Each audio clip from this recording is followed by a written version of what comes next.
हमारे महापुरुषों ने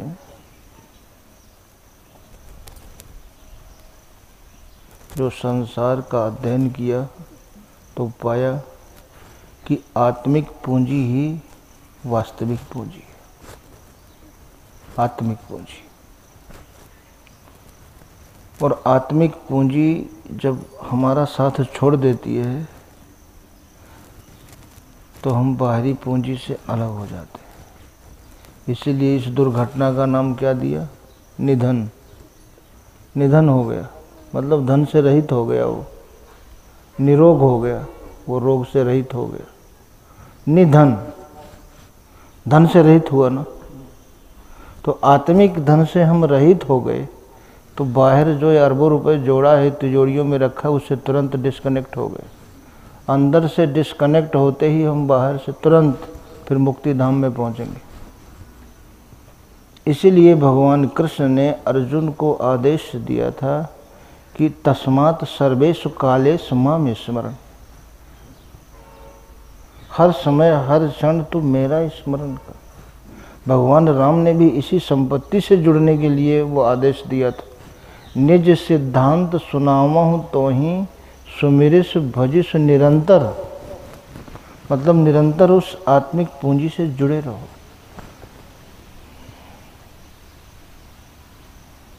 इसलिए भगवान कृष्ण ने कहा मत चित्त। अर्जुन मुझ में चित्त को लगा। अब बताइए हम चित्त को कहाँ लगा रहे हैं? जब आदेश है, एक बाप जो है बेटे से कहता है कि देख वेश्या के पास मत जाना, जुआ मत खेलना, मीट मत खाना, शराब मत पीना, गलत लोगों के साथ मत बैठना, और लड़का यही कर रहा है। बाप देख रहा है। तो हम शाम को, वो लड़का अगर शाम को माला फूल लेके बाप के पास पहुंच जाए पूजा करने, क्या वो उस पूजा को स्वीकार करेगा वो? और जो बाप कहता है लड़का अक्षर से उसका पालन करता है तो उसे पूजा की जरूरत नहीं, वो अपने आप खुश रहेगा। मत चित्त मतगत प्राणा बोधयंता परस्परम सर्वधर्म परित्यज्य मामेकम शरणं व्रज। पूरी गीता आप पढ़ लीजिए, पूरी रामायण, जितने भी धर्म शास्त्र हैं, किसी महापुरुष ने ये समर्थन नहीं किया कि आप बाहरी क्रियाकलापों के द्वारा पापों से छुटकारा पा सकते हैं। और ये पाप का ही परिणाम दुख है, पुण्य का परिणाम सुख है। और जो भगवान का भजन करने वाला है वो इन दोनों की परवाह नहीं करता, केवल अपने मन को परमात्मा से जोड़ता है। तो हमारा जो भारत का दर्शन था, भगवान कृष्ण ने यहाँ तक कि मत चित्त सर्व दुर्गाणी मत प्रसादात् तरिष्यसि। संपूर्ण दुर्गुणों से पार हो जाओगे। अगर भगवान में, ईश्वर में मन को लगाया तो संपूर्ण दुर्गुणों से, भगवान कृष्ण का मत चित्त सर्व दुर्गाणी मत प्रसादात्, मेरी कृपा से। जब भगवान में चित्त को लगाएंगे तो भगवान की कृपा मिलेगी।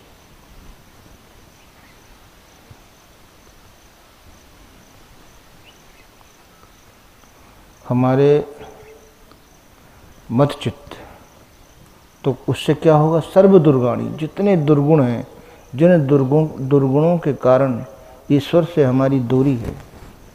ईश्वर दिखाई देता है क्या?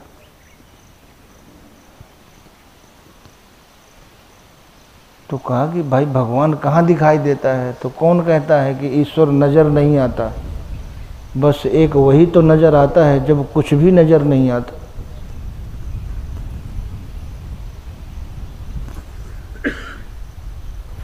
बस एक वही तो नजर आता है जब कुछ भी नजर नहीं आता। ऐसी स्थिति मन की आई क्या? तो वही तो दिखाई देगा और दूसरा कुछ है ही नहीं। तो मत चित्त सर्व दुर्गाणी मत प्रसादात्, मेरी कृपा। देखिए जहाँ हमने चित्त को लगाया तो भगवान कहते हैं कि मेरी कृपा मिलेगी, मेरी प्रसन्नता मिलेगी। प्रसाद माने प्रसन्नता होती है। तत्प्रसादात् परम शांति। तो मत प्रसादात सर्व दुर्गुणी तरिष्य पार हो जाएगा संपूर्ण दुर्गुणों से। यही दुर्गुण परमात्मा से दूरी पैदा किए हुए। अगर ये दुर्गुण ना हो तो हर आदमी ईश्वर के करीब होगा। उन्होंने कितना साफ रास्ता बताया। अब ये देखिए कि हमारा जो मन है वो कहाँ लगा हुआ है। क्या हम भगवान में लगा है? 10 मिनट भी हम लगा नहीं पाते हैं और भगवान से कितनी सारी कृपा चाहते हैं। मतलब जितनी भी कृपा है वो बस हमको छोड़कर किसी पे ना हो।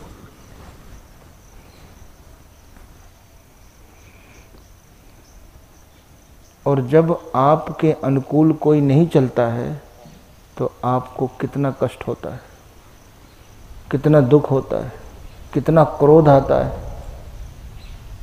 और फिर अपने क्रोध को आप किस तरह से व्यक्त करते हो। तो जब ईश्वर के अनुकूल हम नहीं चलते, जो वो आदेश देता है, क्या उससे क्रोध नहीं आता?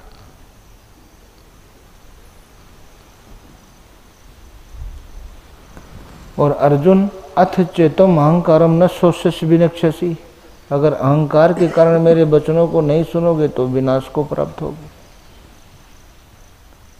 बहुत साफ बात कह दी।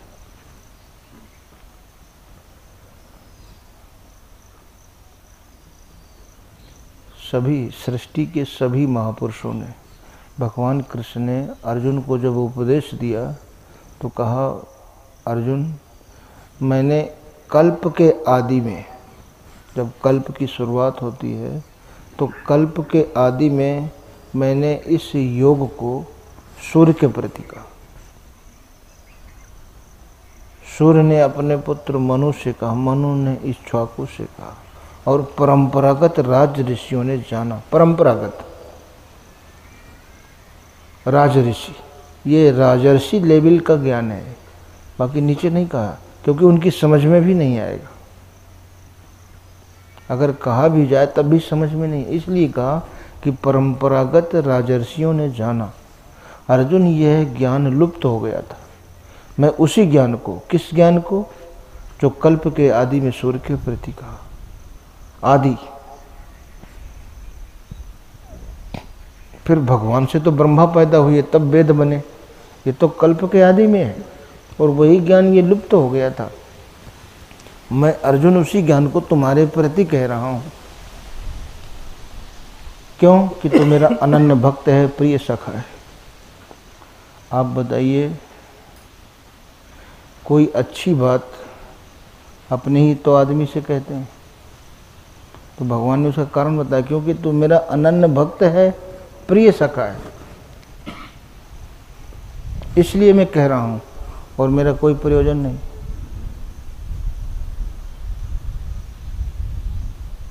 फिर इसके बाद तो उन महापुरुषों ने पूरी गीता आप पढ़ेंगे। अब तो विदेशी वैज्ञानिकों ने ये कहा कि गीता का हर श्लोक एक मंत्र है, आप नियम से पढ़ें, आपको उतना ही ऊर्जा मिलेगी। नियम बना लो, हमें 10 श्लोक, 15 श्लोक, 21 श्लोक, तो उससे भी आपको समझ में आने लगेगा कि ये चीज़ क्या है। एक एक श्लोक एक मंत्र। फिर धीरे धीरे जब पढ़ेंगे, फिर उसको धीरे धीरे मनन करेंगे, चिंतन करेंगे, फिर उसमें से और भी आपको प्रकाश प्राप्त होगा। और इसी ईश्वरीय प्रकाश में मनुष्य फिर अपने अच्छाई और बुराई को देखने की क्षमता प्राप्त करता है। इसी मार्ग को संत कबीर ने कहा कि सच्चा साफ अमीरी रास्ता, सच्चे साहब सूरों का, यहाँ नहीं काम अधूरों का। सच्चा साफ अमीरी रास्ता, अमीर आदमी ही तो होता है, ये अमीर बनाने वाला। अगर आदमी चोरी करता है, गरीब है तभी तो चोरी करता है, डाका डालता है उसको ज़रूरत है। कुछ एक आध शौकियन हो अलग बात है, लेकिन आदमी मजबूरी में ही ये सब करता है। वाल्मीकि जो हत्याएं करते थे, लूटपाट करते थे, उनके पास कोई और रास्ता नहीं था। लेकिन जब संत मिले, सद्गुरु मिले और ये अमीर बनाने वाला मार्ग मिला, कितनी हजारों हत्याएं किया था, हजारों लूटपाट, कितना पाप। ये परमात्मा उस अपनी ही बात को प्रमाणित करने के लिए वाल्मीकि को इस योग्य बनाया। भगवान राम ने कहा ना कि कोटि विप्र वध लागहि जाहु आए शरण तजहु नहीं था, और सन्मुख होए जीव मोहि जबहि कोटि जन्म अघनाशों तबहि। मैं करोड़ों जन्मों के पाप नष्ट कर देता हूँ। भगवान राम ने कभी अपने आदेश में ये नहीं कहा कि बाहर किसी भी क्रियाकलाप के द्वारा मनुष्य पापों से या दुखों से छुटकारा पाता है। भगवान कृष्ण ने कभी अपनी वाणी में ये नहीं कहा ही नहीं। इसके बाद ये तो हमारा अपने मन का रास्ता है।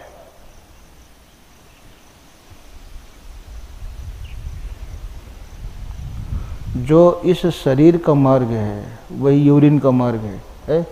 अब आधा गिलास यूरिन आप रखिए और गंगा जल, उसको देखते देखते गंगा जल मिलाइए और फिर कहिए गंगा जल ने इसको गंगा जल शुद्ध कर दिया कि नहीं? आप खुद नहीं मानेंगे कि नहीं, शुद्ध नहीं किया। तो बताओ फिर शरीर कैसे शुद्ध हो गया? मन तो शुद्ध होना बहुत दूर की बात है। औषधि गुण है, ये एक अलग महत्व है। लेकिन जो हमें मानसिक पापों से, आत्मिक पापों से जो छुटकारा दिलाता है वो है हमें आत्मज्ञान, ब्रह्म ज्ञान, जिसका हमारे ऋषियों ने अनुमोदन किया। इसीलिए महापुरुषों ने क्या कहा? सुरसरी कृत जल बारुणि जाना, कबहु न संत करहीं तहीं पाना। शराब जो नहीं पीता है उसको आधा गिलास गंगा जल उसमें डालो, आधा शराब, फिर गंगा जल हो गया, ये पवित्र हो गया। सुरसर, उन्होंने थोड़ा सा मर्यादित उदाहरण दे दिया। तो अगर वो यूरिन पवित्र हो गया तो आपका शरीर भी पवित्र हो जाएगा। फिर ग्रहण करने में तो कोई आपत्ति नहीं है, कर सकते हैं पान, पवित्र हो गया आप। अब आप तो मना कर रहे हैं नहीं पवित्र हो, तो फिर शरीर। इसीलिए भगवान राम ने कभी भी, जो केवट के पूर्वज जो थे वो सब गंगा किनारे ही संस्कार होता था। भगवान राम जब पार जाने को हुए तो मांगी नाव न केवट आना, कहा तुम्हार मरम में जाना। नहीं लाए, बोले नहीं पहले पैर धोओ। क्योंकि देखिए उस भक्त की सरलता का हो या बुद्धि, हर आदमी ऐसे ही कि शायद सीधे सीधे कह दें, नखरा करने लगे। या हमने सुना है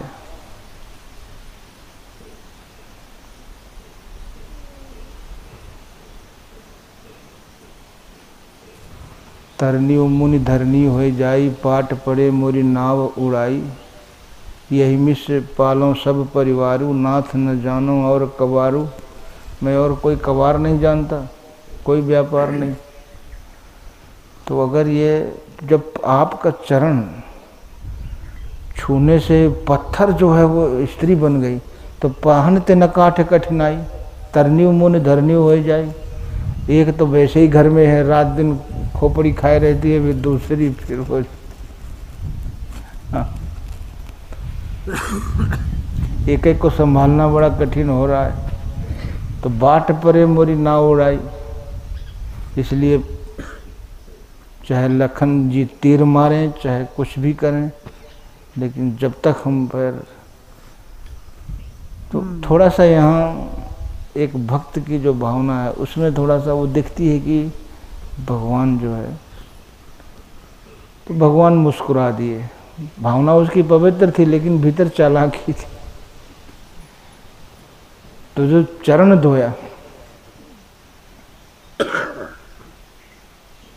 अति आनंद, उमंग अनुरागा, चरण सरोज पखारन लाग, अति आनंद, आनंद के साथ, क्योंकि उसकी जो इच्छा थी, फल है वो समझ रहा था कि मुझे जो मैं चाहता था,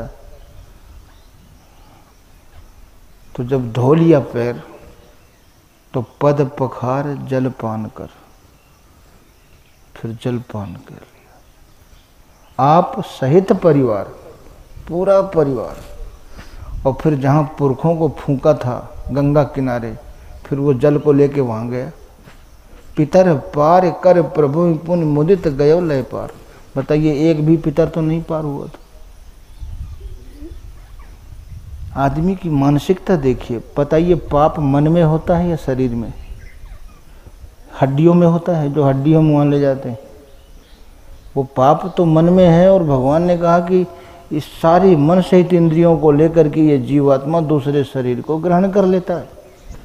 तो पाप, अगर पाप शरीर में और हड्डियों में है तो वो तो जल गया, फिर तो कुछ पुण्य करने की जरूरत ही नहीं। फिर क्या जरूरत, फिर तो खाओ पियो मौज करो। लेकिन हम देखते जानते सत्कर्मों का फल हमको अलग से। तो महापुरुषों ने कहीं भी दलदल में समाज को नहीं फंसाया।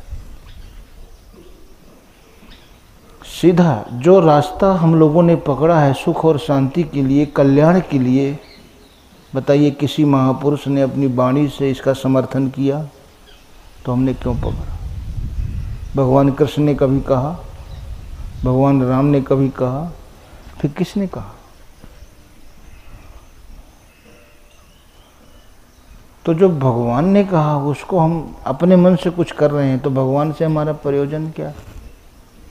उन्होंने सीधे सीधे आदेश दिया। जब महापुरुष किसी भी अनुरागी को प्राप्त होता है, मिलता है, अर्जुन को मिले भगवान कृष्ण, तो अर्जुन को क्या आदेश दिया? संसार में दो तरह के मनुष्य होते हैं, एक दुर्योधन जैसे, एक अर्जुन जैसे। दोनों का क्षेत्र वही है।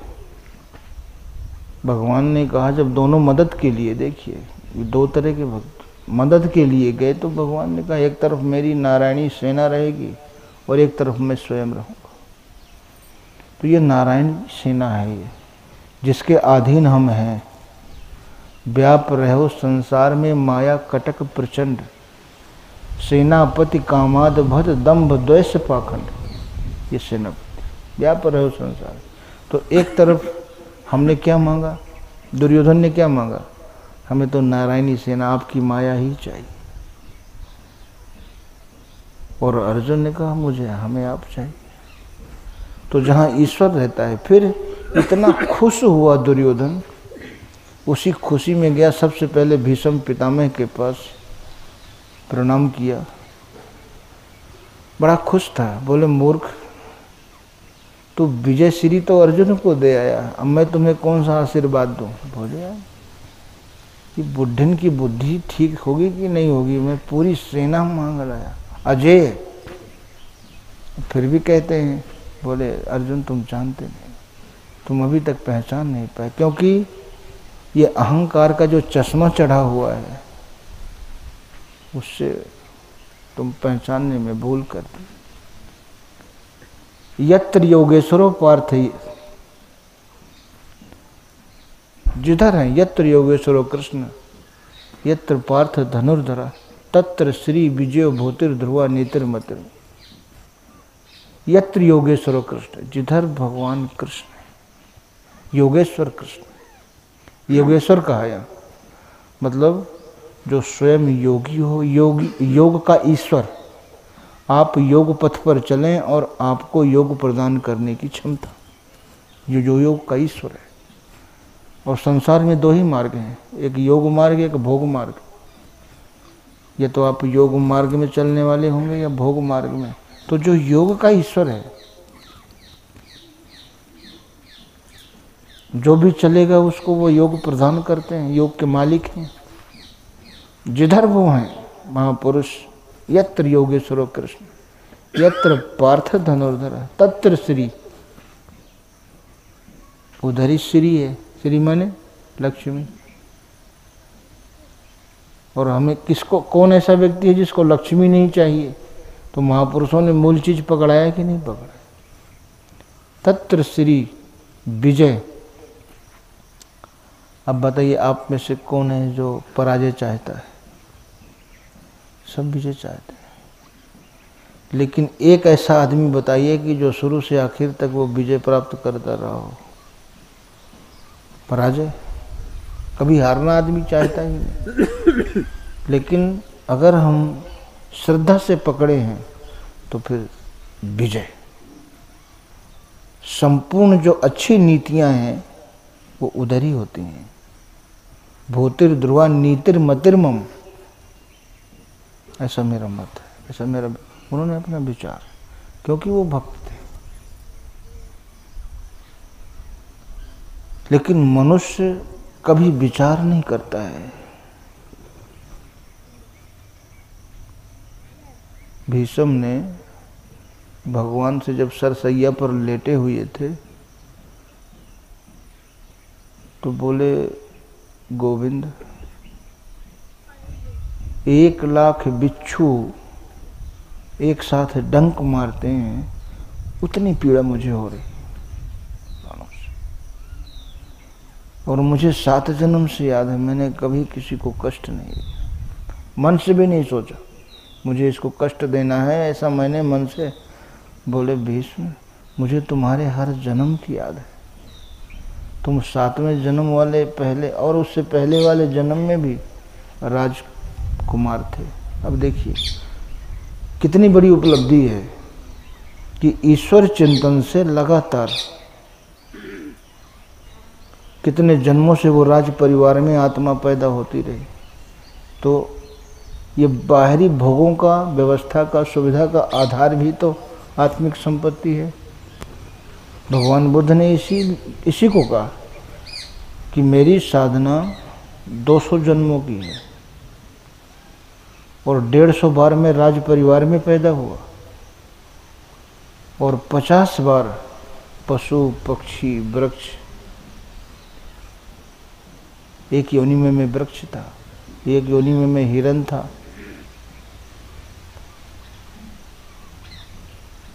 पूरा। एक योनि में मुझे शेर की मिली, एक योनि मुझे हाथी की मिली, अपने सारे जन्मों के बारे में। लेकिन मैंने अहिंसा का अभ्यास किया था इन 200 जन्मों में। तो जब वृक्ष योनि में मैं था तो मैं हिलडुल नहीं सकता था, लेकिन तालाब के किनारे वो बगुला मछली ला के खाता था, वो मछली छटपटाती थी तो मुझे कष्ट होता था, मैं कुछ कर ही नहीं सकता था, कष्ट ही तो होता था। तो एक चीज और समझ में आती है कि आप इस मनुष्य जीवन से जो स्वभाव बना लेते हो वो स्वभाव हरती। तो आपका जैसा स्वभाव है इस जन्म में आपको कष्ट दे रहा है। अब जितने शरीर मिलेंगे ये निश्चित कर लीजिए कि कोई भी शरीर हमारे लिए सुखकर नहीं है। तो अगर हम स्वभाव भी बना लें तो अच्छा बनाएं, तो आगे भी अगर हमारी विचारधारा बदलती भी है तो हमारा स्वभाव अच्छा है, उस स्वभाव के कारण हमको हर जन्म में अनुकूलता तो प्राप्त हो।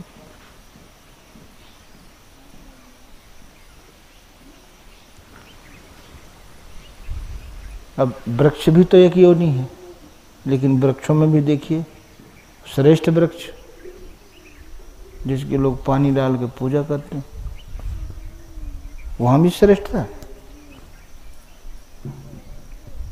और आदमी को, मनुष्य को भी सुकून मिलता है, छाया मिलती है, बैठते हैं। और वो यहाँ भी कुटिल था, लोगों से बनती नहीं थी, पटती नहीं थी, तो वृक्ष भी बना तो कांटे वाला, तो कुल्हाड़ी से काट के अलग कर दी। वहाँ भी उसको कुल्हाड़ी ही मिली और यहाँ भी उसको लट्ठी ही मिली, गाली ही मिली। वहाँ कैसे हम परमात्मा की व्यवस्था से अपने आप को कैसे बचा सकते? तो भगवान ने कहा कि भीष्म तुम पहले वाले जन्म में भी राजकुमार थे, शिकार करने तुम रोज जाते थे। एक बार तुम्हारे मित्र आ गए राजकुमार उनको लेके गए और उस दिन तुम्हें शिकार नहीं मिला, तुम्हारे सामने से शिकार निकल गया। ये पहला चांस था। अब एक बात बताइए, अकेले तो आप खूब जीतते रहो और अपने दोस्तों के सामने हार जाओ तो कितनी बेइज्जती महसूस हो। तो और तुम भीष्म उसी झुंझलाहट में तुम लौट रहे थे और एक सर्प दिखा तुम्हें, तो घोड़े की पीठ में बैठे बैठे ही धनुष की नोक से उसको उछाल दिया, वो बेरिया के पेड़ पे गिरा और वो टेढ़े मेढ़े काटे, क्योंकि बाज ने उसको घायल कर दिया था। वो बाज से भारी था तो बाज उसको मार नहीं सका, घायल हो गया। अब पंजे की पकड़ ही इतनी मजबूत होती, वो बच जाता, लेकिन वहीं सूख गया। भीष्म, ये वही कांटे हैं जो बाण बनकर तुम्हारे शरीर में पीड़ा दे रहे हैं। वो भी मेरा बनाया हुआ जीव है, तो हम बदले चुकाते हैं। वो बदला देखो, 7 जन्म का 8 जन्म का बदला। और ऐसा भी नहीं, अपने मन से सोचना चाहिए कि हम भीष्म जैसे भक्त हैं क्या। तो जब भीष्म जैसे भक्त को भी बदला चुकाना पड़ता है भगवान के सामने रहते हुए,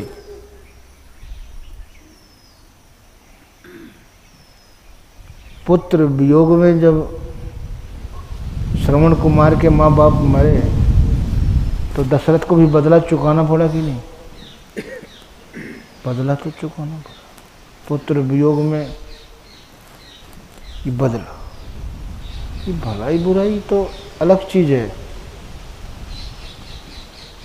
और ऐसा भक्त भीष्म, ऐसा भक्त कि भगवान अपनी प्रतिज्ञा तोड़ के उस भक्त की प्रतिज्ञा को रखा।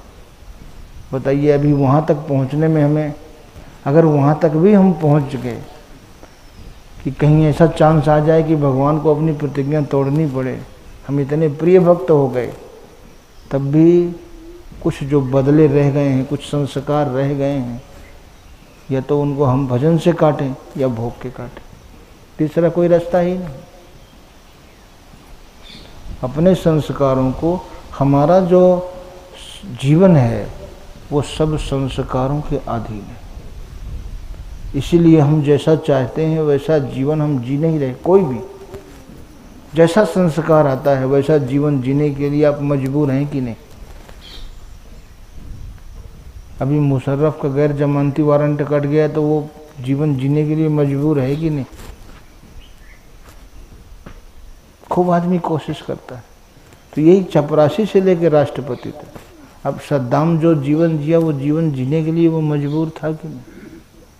उसकी बाहरी उपलब्धि उसको इस मजबूरी से, संस्कार से छुटकारा तो नहीं दिला सकी। तो ये एक जो भी संसार में घटनाएं घटती हैं ये बताती हैं कि हम अपनी इस बाहरी उपलब्धि से, अब देखिए इसका मनुष्य को अभिमान भी होता है, इस भौतिक उपलब्धि का उसे अभिमान भी होता है, जिससे वो जीवन में कभी अनुकूलता ही नहीं प्राप्त कर सकता। ये सब कुछ था, ये घटनाएं यही तो संदेश दे रहे हैं कि अनुकूलता तो नहीं मिली, ऐसा जीवन वो जीना नहीं चाहते थे, लेकिन वो जीवन जीने के लिए वो विवश हैं और हम सब विवश हैं। और निश्चित समय तक वो विवशता रहती है, फिर जब अच्छे संस्कारों का नंबर आता है तो वो धीरे से फिर कोई ना कोई रास्ता निकल जाता है। तो वो पूंजी ही रास्ता, देखिए वो अनुकूलता और प्रतिकूलता, उस पूंजी के अभाव में जब वो पूंजी खत्म हो गई तो निधन, जब तक वो पूंजी है तो जीवन है। और कैसा है, जिस स्तर की वो पूंजी होगी। तो ये पूंजी हमारी बढ़ती रहे, हमेशा बढ़ती रहे, इसके लिए सावधानी। महापुरुषों ने, जितने भी महापुरुष हुए सृष्टि में, सबने वही बात कही कि अपने मन को आप लगाइए। अगर बाहर कुछ पाना है तो पहले अपने अंतःकरण को आत्मिक पूंजी से भरिए, उसको अर्जित करिए।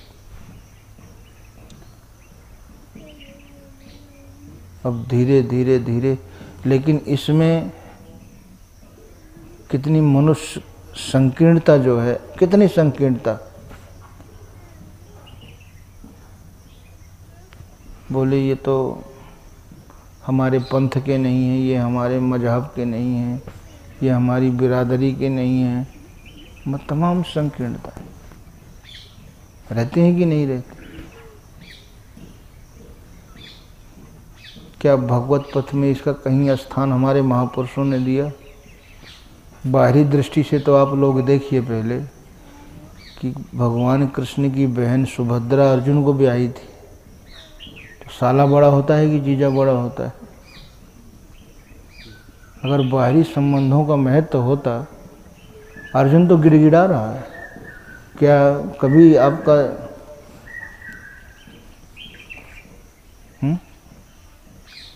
कभी आप साले के सामने गिड़गिड़ाए? कोई गिड़गिड़ाया हो तो बताइए। फिर कृष्ण तो साले थे ना। तो इन बाहरी संबंधों का, बाहरी इसका कोई महत्व ही नहीं। बोले प्रभु आप मुझे साधिए, संभालिए, मैं आपकी शरण हूँ, आपका शिष्य हूँ।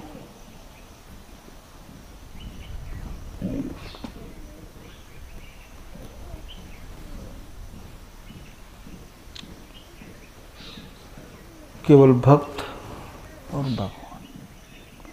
फिर उन्होंने, कभी कोई महापुरुष मिलता है, देखिए जितने भी महापुरुष हुए हैं इस पृथ्वी में, जो भगवान कृष्ण ने अर्जुन को शिक्षा दिया, उससे बाहर किसी ने कुछ नहीं कहा।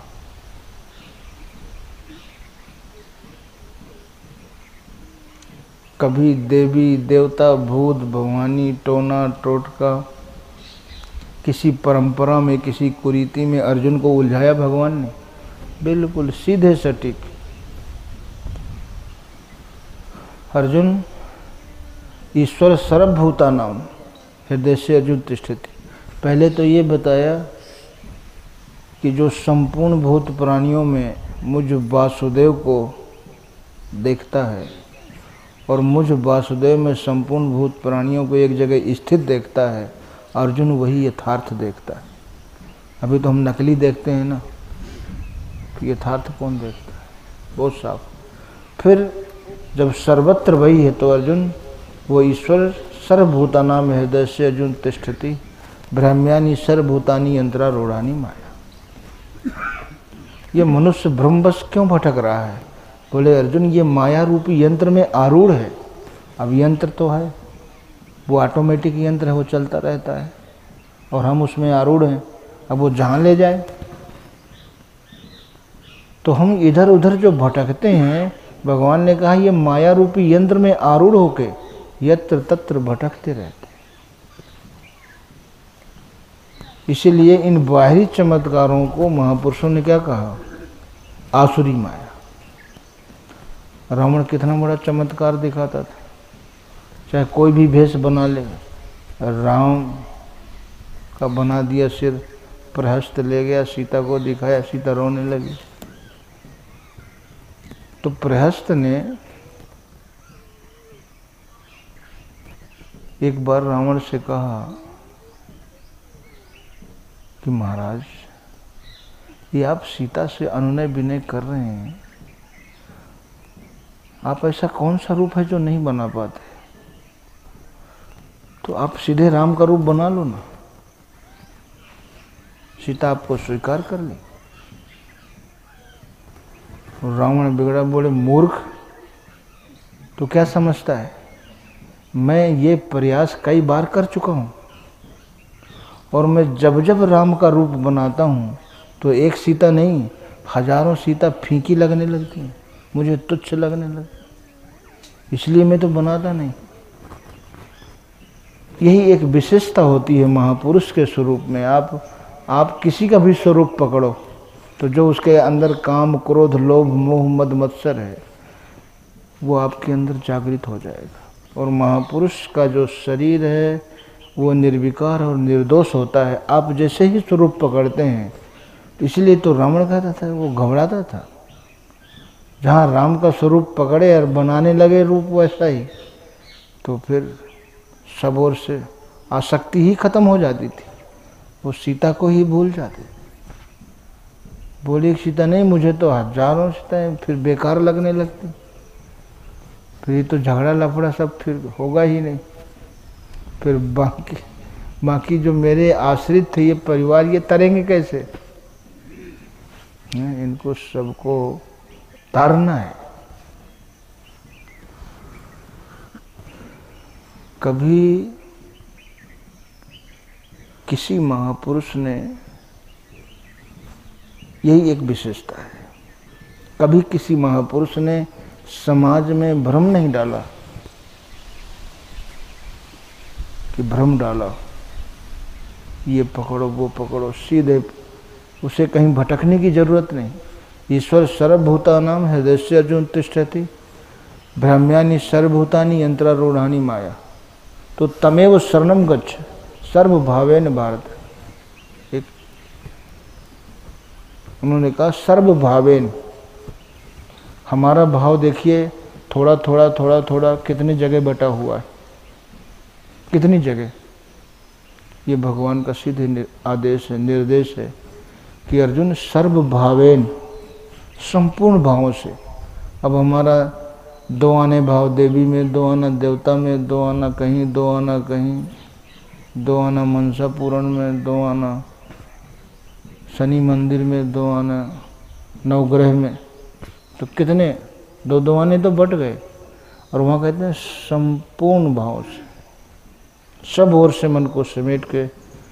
तो जब ऐसा हम संपूर्ण भावों से हम उस हृदय में स्थित ईश्वर की शरण जाएंगे तो हमको मिलेगा क्या, लाभ क्या है?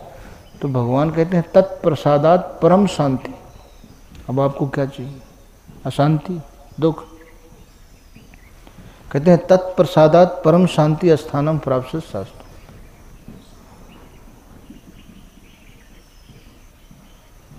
उस शाश्वत स्थान को जिसका कभी विनाश नहीं, जो कभी नष्ट नहीं होता है, उसे प्राप्त कर लो। यही भगवान राम ने, क्यों कहता हूं, भगवान ने कहा मेरे भजन का अधिकार सबको है। वही सेम, पुरुष नपुंसक नारी व जीव चराचर कोई सर्वभाव। भगवान कृष्ण ने कहा ना सर्वभावेन भारत, भगवान राम भी वही कहते हैं, सर्वभाव भज कपट तज मोहि परम प्रियसो। संपूर्ण भाव से। अब बताओ, वो भगवान कृष्ण से लाखों साल पहले उन्होंने कह दिया, हजारों साल पहले, बाद में वही बात।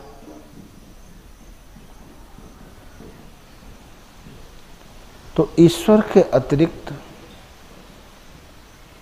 संसार में कुछ है भी नहीं।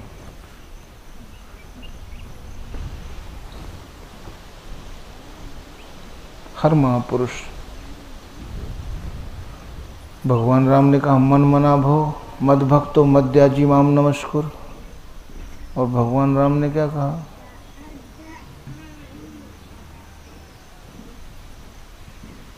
सुलभ सुखद मार्ग ये भाई भक्ति मोर पुराण श्रुत गाई, सुमिरिस भजिस निरंतर मोही, मेरा निरंतर भजन करना।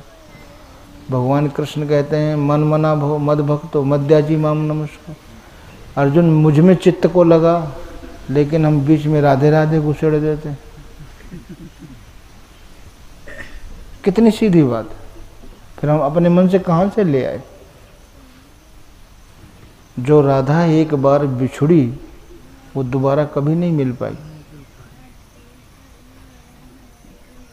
अब हम गीत गा देते हैं राधे राधे श्याम मिला दे, तो आपको कैसे मिला दे कि जो खुद नहीं मिल पाए? नहीं, जब एक बार वृंदावन से छूटे दोबारा कभी दर्शन नहीं हुए। कंस को मारने के बाद पढ़ाई लिखाई में लग गए, संदीपन के यहाँ उज्जैन चले गए, वहाँ से फिर निकले तो पांडवन के फेर में पड़ गए, फिर वहाँ से सबको समाधान देते हुए, सबका काम निपटाते हुए फिर सीधे द्वारिका चले गए। कोई मौका ही नहीं। फिर भी कह देते हैं। और भगवान सीधे देखो कह रहे हैं, केवल मेरे में मन को लगाओ, मन मना भाव, मेरे में मन वाला हो, मद भक्त हो। और हम भगत किसके बने? वो सीधे कहते हैं मद भक्त हो, मद्याजी माम नमस्कुर, मुझे ही अर्पित कर और मुझे ही नमस्कार। अब बताइए हम कितने लोगों को नमस्कार कर रहे हैं, और उसका पालन तुलसीदास ने भी हर भक्त ने किया। ये परीक्षा की घड़ी आती है, ऐसा नहीं है। जब परीक्षा की घड़ी आई तो वैसे ही सांवरी सूरत, वैसा ही सब कुछ, वैसा ही पीताम्बर। तो तुलसीदास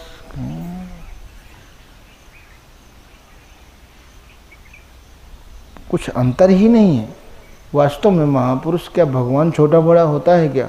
महापुरुष में कोई अंतर नहीं।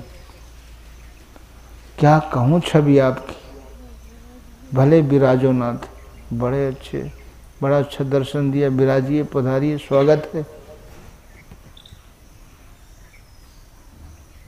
लेकिन तुलसी मस्तक तब नवै जब धनुष बाण लो हाथ, ये हाथ में लो तब। एक देखिए पहले माम नमस्कुरु, केवल माम नमस्कुरु, पालन गोस्वामी जी कर रहे हैं ना। तुलसी मस्तक तब नवै, इसलिए वो भगवान को प्रिय हो और उनको लेना पड़ा, क्योंकि ईश्वर एक। कबीर साहब के हर महापुरुष के सामने ये परिस्थितियां आई। गुरु गोविंद दो खड़े काके लागू पाए, अब दोनों प्रकट हो गए, गुरु और गोविंद दोनों प्रकट हो गए। अब बोले सबसे पहले हम किसको प्रणाम करें?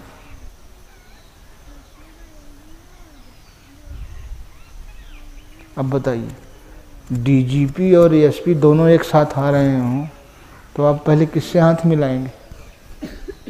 एसपी से या डीजीपी से? वो खड़े हैं दोनों हैं, नहीं डीजीपी बड़ा जो है, अगर एसपी से मिला तो डीजीपी नाराज हो जाएंगे ना कि ये तो गड़बड़ हो गए। हाँ यही दोनों प्रकट हो गए। तो सोचते रहे यार, मैं इस संसार में कब से भटक रहा हूँ, कितने जन्म मिले, कभी भगवान ने ये नहीं बताया। आज तक बताओ किसी शराबी को, किसी गंजेड़ी को, किसी गलत रास्ते पे चलने वाले को भगवान ने टोका कि गलत रास्ता जा रहा है? टोका तो महात्माओं ने ही तो। बोले फिर उन्होंने बताया, रहस्य बताया कि मैं भी बहता जाइया लोक वेद के साथ। जो लोक रीति, वेद रीति हमें परंपरा परिवार में मिली, जो माहौल मिला, मैं भी उसी के साथ वैसा ही चल रहा था। लेकिन मार्ग में सतगुरु मिले दीपक दीना हाथ। वो दीपक दीना हाथ में वस्तु दई लखाए, कोटि जन्म का पंथ था पल में पहुंचा जाए। करोड़ों जन्म लग जाते मुझको अपनी बुद्धि से। फिर सोचते रहे यार, कभी भी ये भगवान प्रकट नहीं हुआ मेरे सामने। मुझे सद्गुरु मिले, उन्होंने साधन दिया, उस साधन से बंध कर आज ये मेरे सामने प्रकट है। तो किसकी बदौलत? तो बलिहारी गुरु आपकी, जो गोविंद दियो लखाए। आप नहीं मिलते तो ये तो बताइए, जब तक सद्गुरु नहीं मिला, भगवान तो तब भी है, वो आपके सामने आया क्या? तो महत्व तो किसका है? अगर समाज में देखिए, यही तो गलती हो जाती है। अगर कोई आपको प्रधानमंत्री से मिला दे, डीजीपी से मिला दे, परिचय करा दे, तो आप दिन भर में 4 बार मिलेगा तो 4 बार नमस्ते करोगे। भाई आपने हमारा परिचय करा दिया, बात बना दी, हमारा काम बन गया। करेंगे कि नहीं करेंगे? अब वो उनकी भी एक निश्चित सीमा है, वो भी निश्चित सीमा तक हमारा साथ दे सकते हैं, लेकिन परमात्मा के लिए तो कोई सीमा नहीं है ना। तो जिसने परमात्मा से मिला दिया, जिससे श्रेष्ठ सृष्टि में कोई है नहीं, उस गुरु के प्रति हमारा दायित्व क्या है? उसका निर्वहन हमने किया क्या? ये कहा ना, ये सच्चा साफ अमीरी रास्ता। वाल्मीकि ने कितनी हत्याएं की थी। जब सदगुरु का मार्ग मिल गया तो जब वाल्मीकि आश्रम में भगवान राम गए, अब वही भगवान वाल्मीकि की आत्मा को कितने जन्मों तक नरक में डालते, और वही भगवान वहाँ साष्टांग प्रणाम कर रहा है। मुनि कहा राम दंडवत कीन्हा आशीर्वाद विप्रवर विप्रवर। वो भगवान को भी आशीर्वाद देने लायक हो गए, और ये किसने बनाया?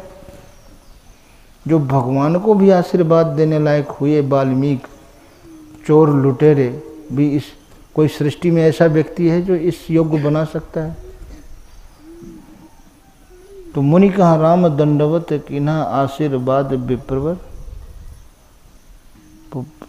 देने लायक। अमीर आदमी ही तो कुछ देता है, सच्चा साफ अमीर ही। वो गरीब थे तभी तो लूटपाट करते थे, डाका डालते थे, मारते थे। लेकिन हम वो करते हैं जो भगवान को अच्छा नहीं लगता, जो गुरु को अच्छा नहीं लगता। हम वो करते हैं जो परिवार को अच्छा लगता है, समाज को अच्छा लगता है, और किसी न किसी के मन का हम करते हैं, किसी न किसी को खुश करने की कोशिश कर रहे हैं। लेकिन कभी परमात्मा के बारे में ऐसा सोचा? जिस लड़के के लिए हमने कमा के रखा है, अगर वो लड़का फिर कह देता है पापा वो आपका बचपन का दोस्त है, वो उसके लड़के से और उससे मेरा झगड़ा हो गया है, अब पापा आप वहाँ जाएंगे नहीं? पापा जाएंगे क्यों? फिर घर में झगड़ा खड़ा होगा, ये दो रोटी जो शांति से मिल रही है फिर वे नहीं मिलेगी। तो उसके अनुकूल चलने के लिए, उसे खुश करने के लिए आप अपने बचपन के दोस्त को छोड़ सकते हैं। लेकिन भगवान से मिलने के लिए, उसे खुश करने के लिए, गुरु को खुश करने के लिए आप अपने स्वभाव को, गंदी आदतों को नहीं छोड़ सकते। छोड़ सकते हैं? यही तो सबसे बड़ी बीमारी है, और यही तो दूर की। अगर इस स्वभाव से, इस बुद्धि से अगर भगवान प्रसन्न होता तो फिर हर व्यक्ति के जीवन में अनुकूलता होती कि नहीं होती? नहीं।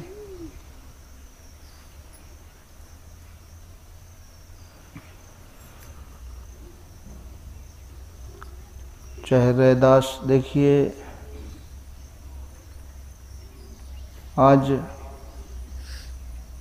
एक परमात्मा की उपासना पर गुरु नानक जी ने बल दिया, दूसरा कुछ है नहीं। उसी परंपरा, भगवान कृष्ण के मार्ग, जो भगवान राम कृष्ण जितने भी महापुरुष हुए, उसी मार्ग का अनुसरण इन महापुरुषों ने किया। गुरु नानक जी ने कहा कि वेद पुराण स्मृति सुधाकर कीन्हु राम नाम इक आखर। वेद को, पुराणों को, स्मृतियों को, सबको मैंने शोधा, और शोधने के बाद एक राम नाम ही मिला। वो राम और ओम पे बल देते थे। आदि सच, जुगादि सच, है भी सच, नानक होशी भी सच। क्या? एक ओंकार सदगुरु प्रसाद। एक ओंकार। भगवान कृष्ण ने गीता में कहा ना कि अर्जुन, अक्षरों में मैं एक ओंकार हूँ। 10वें अध्याय, अक्षरों में मैं। और अभी 2 महीना पहले नासा के वैज्ञानिकों ने जो रिकॉर्ड किया है सूर्य की ध्वनि को, पृथ्वी की ध्वनि को और ग्रहों की ध्वनि को, इनके चारों तरफ क्या आवाज़ आ रही है? ओंकार। अब कितना खर्चा हुआ यहाँ? अरबों रुपया। और हमारे महापुरुषों ने कुछ खर्चा नहीं किया, और जो इस ब्रह्मांड में जो कुछ घटित हो रहा है उसको उपलब्ध कराया बगैर किसी खर्च के। अभी जाने कितने 10, 12, क्या 20 साल की मेहनत से कितने 72 करोड़ डॉलर खर्च करके हिग्स बोसोन खोजा, गॉड पार्टिकल, ईश्वरीय कण। अभी उसी पे रिसर्च और चल रहा है कि इसको और कितनी गहराई में, अभी इसके आगे क्या है। फिर बेवकूफ़ बनाएंगे सरकारों को और खाएंगे लूटेंगे और क्या। लेकिन हमारे ऋषियों ने गॉड पार्टिकल नहीं, कण नहीं, ईश्वर को खोजा, वो कोई खर्चा नहीं, मुफ्त में वो संदेश। भगवान कृष्ण ने अर्जुन को संदेश दिया, मुफ्त में ही तो दिया, कोई इसकी फीस ली क्या। अभी दुनिया की जितनी भी पढ़ाई है, बड़ी से बड़ी डिग्री जो भी आप लेते हैं बगैर पारिश्रमिक के, वो डिग्री देने वाला, वो शिक्षा देने वाला अपना पारिश्रमिक लेता है कि नहीं लेता। और उस शिक्षा के द्वारा आप या तो नौकरी करेंगे या व्यवसाय करेंगे, दोनों के द्वारा धन प्राप्त करेंगे और धन से वस्तु और भोग प्राप्त करेंगे जो टिकाऊ नहीं है। जिस दिन वो नष्ट होंगे आपको दुख होगा। उस शिक्षा का परिणाम क्या निकला। और जिस शिक्षा का परिणाम अर्जुन तत्प्रसादात परम शांति, जिसके पीछे कभी अशांति नहीं है, उस शाश्वत सुख और शांति को प्राप्त करेगा, उस शाश्वत पद को प्राप्त करेगा जो मिलने के बाद कभी छूटता नहीं है। और उस शिक्षा को देने वाला महापुरुष कभी किसी से कोई पारिश्रमिक नहीं लिया। और इसके बाद भी विरोध देखो, ऐसा कोई युग रहा जो ऐसे महापुरुष का, जिसने परमार्थ का संदेश दिया संसार को, उसका विरोध नहीं किया। कृष्ण के ऊपर 17 बार चढ़ाई कर, शिशुपाल सामने अब शब्द कह रहा, क्या दोष था। मोहम्मद साहब का क्या दोष था जो विरोध किया। ईसा मसीह का क्या दोष था जो उनको सूली दी गई है। स्वामी दयानंद का क्या दोष था जो जहर दिया गया, क्या गलती थी। आदि शंकराचार्य की क्या गलती थी, बुद्ध की क्या गलती थी, गलती तो बताओ। आज अगर कोई भी व्यक्ति किसी आपात घटना से किसी को बचा लेता है, किसी भी आपात घटना से, तो सरकार आपको पुरस्कृत करती है, सम्मानित करती है कि नहीं। लेकिन आपने उसको संसार के बारे में सोचने के लिए, संसार संबंधी कर्म करने के लिए ही तो अवसर दिया, 10-20 साल का जो भी दिया। जैसे मान लीजिए कि आज कोई आपको बचा ले, तो फिर इसके बाद आप क्या करेंगे, ईश्वर की तरफ चलेंगे, फिर उसी संसार की तरफ। तो हमारे पूर्वज जो 1 करोड़ साल पहले खड़े थे, आज आप 21वीं सदी की बातें कर रहे हैं, आज कहाँ खड़े हैं बताइए। भाई आधुनिकता की बातें करने वालों से, 21वीं सदी की बातें करने वालों से आप पूछिए तो क्या आपके जीवन में कोई समस्या दुख तो नहीं है। तो हम भी बन जाएं आधुनिक। हाँ, जब आधुनिक बनने से तो हम अपनी संस्कृति और परंपरा को क्यों खराब कर रहे हैं, उसको पालते रहो। पहले भी रोने का सामान था और आज भी रोने का सामान है कि नहीं। अब अभी और 80वीं सदी आएगी तब भी यही रोने का सामान रहेगा हमारे पास, इसके अलावा कुछ और रहेगा। इसलिए अपनी जो सर्वश्रेष्ठ सम्मानित संस्कृति थी, वही उसको अगर पकड़े रहेंगे तो आने वाली पीढ़ी हमारी व्यवस्थित रहेगी और सुरक्षित रहेगी। क्योंकि हमारी संस्कृति में ऐसा था कि वो व्यवस्थित है और सुरक्षित भी है। तो हर महापुरुष ने, गुरु नानक ने एक ही चीज़ कहा, एक ओमकार का जाप करो, एक राम का सुमिरन करो, लेकिन एक भी सिख राम और ओम का जाप करता हुआ नहीं मिलेगा। वाह गुरु जी की फतेह। ये तो स्थिति है। आपने गुरु के रास्ते पर कदम रखा, चलते चलते जब विकारों से आप जीत गए, विकारों को नष्ट करने के बाद ही तो परमात्मा है। तो कहीं हमको अहंकार न हो जाए, इसलिए उन्होंने एक रास्ता दिया था। वाह गुरु जी की, मतलब हमारी फतेह नहीं है, हमारी जीत नहीं है, ये गुरु जी की फतेह। जैसे कबीर साहब ने कहा ना, बलिहारी गुरु आपकी, गोविंद दियो लखाए। भाई देखो, पूरा खेत जो है ना बैल जोतते हैं, लेकिन पीछे हलवाहा ना रहे तो एको कुड़ जोत सकते हैं, घायल हो जाएंगे। तो खेत तो हमें जोतना ही पड़ेगा, लेकिन पीछे सदगुरु है, हलवाहा है। वो सदगुरु जो है अब ऐसे छोड़ दो, आप हल जोड़ करके, बैल जोड़ करके छोड़ दीजिए, तो साधना गुरु बता देता है, इसके बाद भी वो साधक के पीछे रहता है। जहाँ उससे भूल होती है फिर वहीं उसको फिर सन्मार्ग में लाता है, यही तो उसका काम है। इसलिए कहा कि गुरु कुम्हार शिष्य कुंभ है, गड़ी गड़ी काढ़े खोट, अंदर हाथ संभार दे बाहर मारे चोट। वो एक भक्त जो है वो सोचे कुछ बात बना के ठग ठुक के अपना काम निकालो। बोले गुरु महाराज आपके प्रति इतनी अटूट श्रद्धा है, किसी के प्रति नहीं है। बोले हाँ ठीक कहते। अब उसको टेस्ट करने के लिए गुरुजी ने दूसरे दिन से पैंतरा बदल दिया, बिना मार के बिना गाली के बात न करें। ये तो बहुत खतरनाक है, ये तो बात बात पे गाली, बात बात पे मार। फिर एक दिन, एक महीना ये क्रम चला, एक महीने के बाद फिर क्यों, अब श्रद्धा पहले जैसी है, तो जब हमारा आचरण अच्छा है तो वो श्रद्धा तो होगी, स्वाभाविक होगी। फिर जब प्रतिकूल व्यवहार भी हो तब भी श्रद्धा कहीं डगमग न हो, उसको कहते हैं श्रद्धा।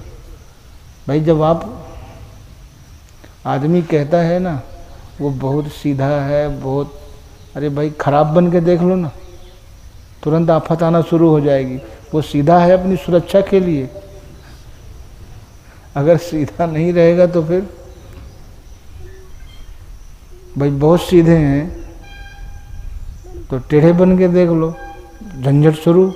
तो वो झंझट से बचने के लिए सीधे हैं, उसका फायदा तो लेना चाहिए ना। वो है असली सीधापन कि हमने उसका फायदा ले लिया, हम आगे बढ़ गए।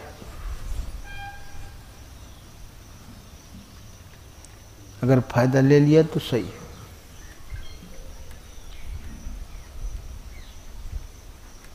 कबीर साहब ने कहा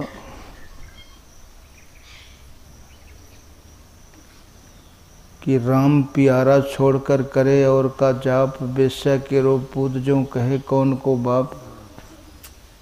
मेरा मन सुमिरे राम को, मेरा मन राम ही आए, मेरा मन राम ही होई रहा, शीश नवाओं का। वो अंतिम समय जब बिस्तर पे पड़े थे, शरीर छोड़ रहे थे, तब भी कहा कि कहता हूँ कह जात हूँ, सुनता है सब कोई, और राम कहे भला होएगा, नहीं तो भला न होए। तेरा भला नहीं होगा कभी। लेकिन एक भी, जैसे सिखों की तरह एक भी कबीरपंथी राम का नाम नहीं, साहब सतनाम, अब सतनाम क्या, तो हमें वो नहीं करना है। जितने महापुरुष हुए हैं इस पृथ्वी में, बाद में बौद्धिक स्तर से देखिए, हमने इतने भ्रम पैदा कर दिए कि मनुष्य सही पकड़ ही नहीं सकता है। सही क्या है? अब आदमी के जीवन में दुख रहता है, किसी ज्योतिषी ने कह दिया ग्रह दशा खराब है, किसी ओझा से आने ने कह दिया कि इसको भूत लगा है, किसी डॉक्टर ने कह दिया इसको रोग है। तो अब आप बताइए कि कौन सी बात सही है? भ्रमित हो गया आदमी कि नहीं हो गया? और जबकि मेन चीज क्या है, महापुरुषों ने क्या कहा कि कर्म प्रधान विश्व करी राखा, जो जस करे सो तस फल। कोई नक्षत्र मुहूर्त कुछ भी नहीं देखिए। क्या 5000 साल पहले अष्टमी नहीं होती थी? भगवान कृष्ण को 5000 साल हो गया अष्टमी को पैदा हुए, तो कह दिया कि वो रोहिणी नक्षत्र, फलाने नक्षत्र, ये तो नक्षत्र बड़ा बलशाली होता है। तो क्या इससे पहले अष्टमी होती थी कि नहीं होती थी? कोई कृष्ण पैदा हुआ? भगवान राम से पहले भी नवमी वमी होती रही, क्योंकि हरिश्चंद्र वगैरह जितने हैं वो तो जितने कितने 60वीं 70वीं पीढ़ी पहले थे, तो पहले भी तो ये होते थे नवमी वमी। राम ने एक महान काम किया, भगवान कृष्ण ने एक महान काम किया। तो जो महान कर्म करता है उसके पीछे फिर तारीख भी महान होती है, तिथि भी महान होती है, नक्षत्र भी। ये किसी को महान नहीं बनाते, बल्कि मनुष्य के महान कर्म ही इन तिथियों को, तारीखों को महान बनाते हैं। कर्म में। कर्म ही तो है, मनुष्य जाति से नहीं कर्म से महान बनता है। इसको कभी नहीं भूलना चाहिए।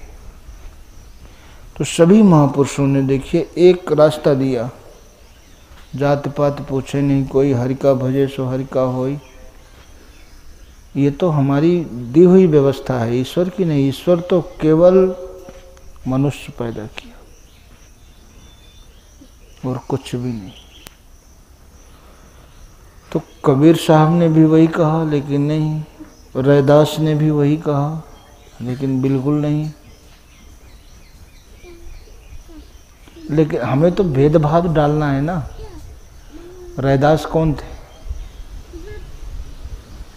हरिजन थे ना। तो उन्होंने क्या कहा, राम नाम को छोड़कर करे और का जाप, करे और की आस, और ते नर जमपुर जाएंगे सत भाखे रैदास। जमपुर जाने से कोई बचा नहीं सकता। जो दूसरे से असमान है कोई नहीं बचा सकता। भगवान के परम भक्त थे,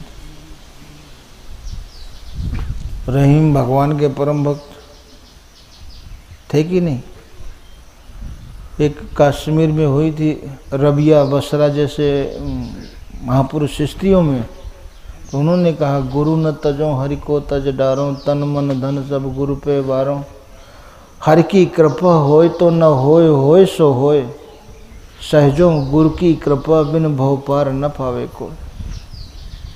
तो गुरु न तजो हरि को तज डारो, तन मन धन सब गुरु पे वारो। क्यों? कि हरि की कृपा होय तो न होय, होय सो होय।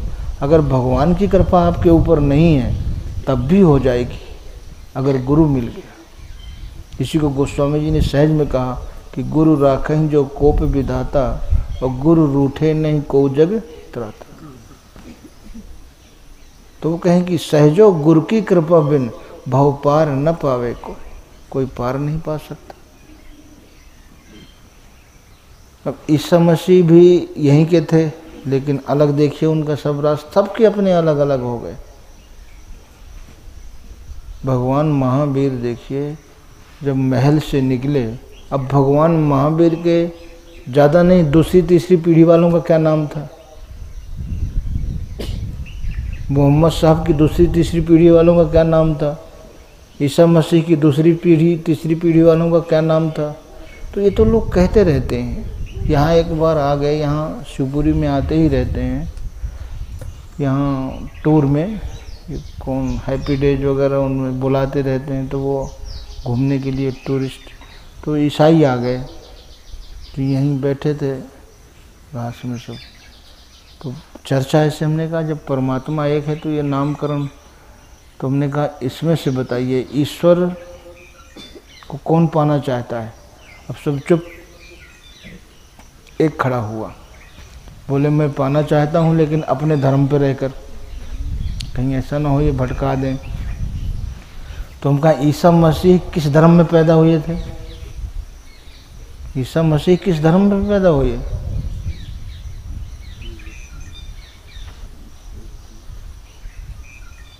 उन्होंने तो स्वतंत्र रह करके, ईसा मसीह से पहले कोई भी चर्च और गिरजाघर नहीं थे, मोहम्मद साहब से पहले कोई मस्जिद नहीं थी, महावीर से पहले कोई भी जैन मंदिर नहीं थे, बुद्ध से पहले कोई बुद्ध मंदिर नहीं थे। तो फिर लोगों का कल्याण उस समय कैसे होता था? अब इनसे पूछा जाए कि अगर क्या इससे पहले भगवान को पाने वाले लोग नहीं थे, क्या उनका रास्ता गलत था, तो आपने ये नया रास्ता क्यों दिया? उनका गलत तो नहीं था ना। तो केवल भ्रम पैदा करने वाली बात। जबकि भगवान बुद्ध ने भी अष्टांगिक योग मार्ग दिया, भगवान महावीर ने भी वही रास्ता दिया, उसी परमात्मा को पाया जिसको पूर्व ऋषियों ने प्राप्त किया था। तो ये सभी ऋषियों के मार्ग में चले, संसार से इनको वैराग्य हुआ जैसे सभी महापुरुषों को हुआ, और सबने वही रास्ता। ईसा मसीह तो 12-13 साल तक केरला में उनकी ननिहाल थी, तो वो घूमते रहे। 12-14 साल तक भारत में घूमे बौद्ध भिक्षुओं के साथ, क्योंकि उस समय वही था। लेकिन एक मानसिकता देखिए, ने कहा कि उन्होंने बुद्ध का विरोध किया, उन्होंने उनका विरोध किया, उन्होंने शंकराचार्य, ये विरोधाभास हम लोगों के अंदर होता है, इसलिए विरोधाभास दिखाई देता है। इस पृथ्वी में हर महापुरुष के बाद कुरीतियाँ आईं, सामने ही आ जाती हैं।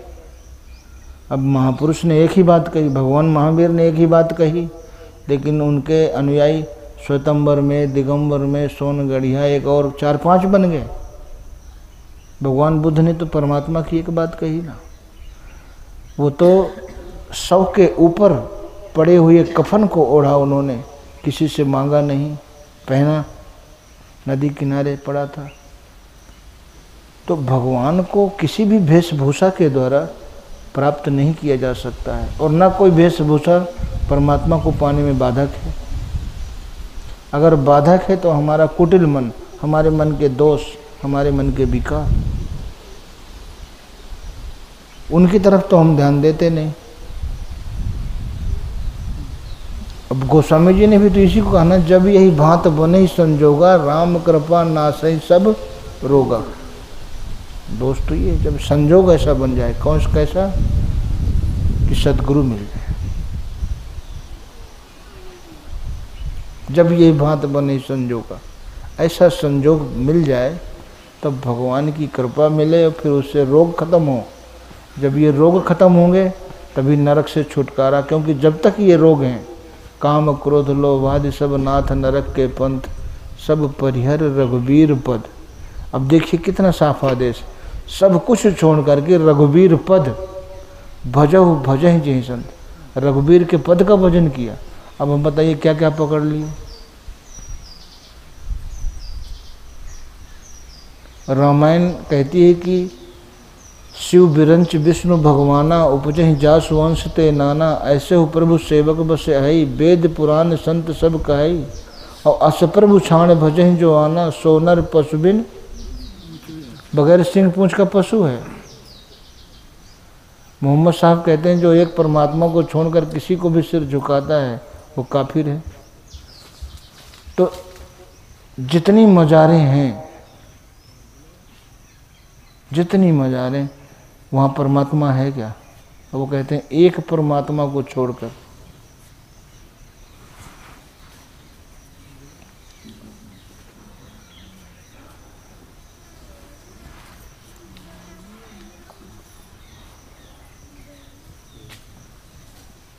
और आसन डाल दो, आसनी भी डाल दो। और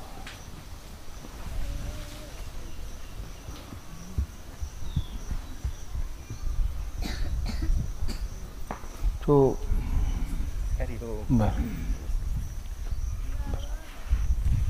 बरा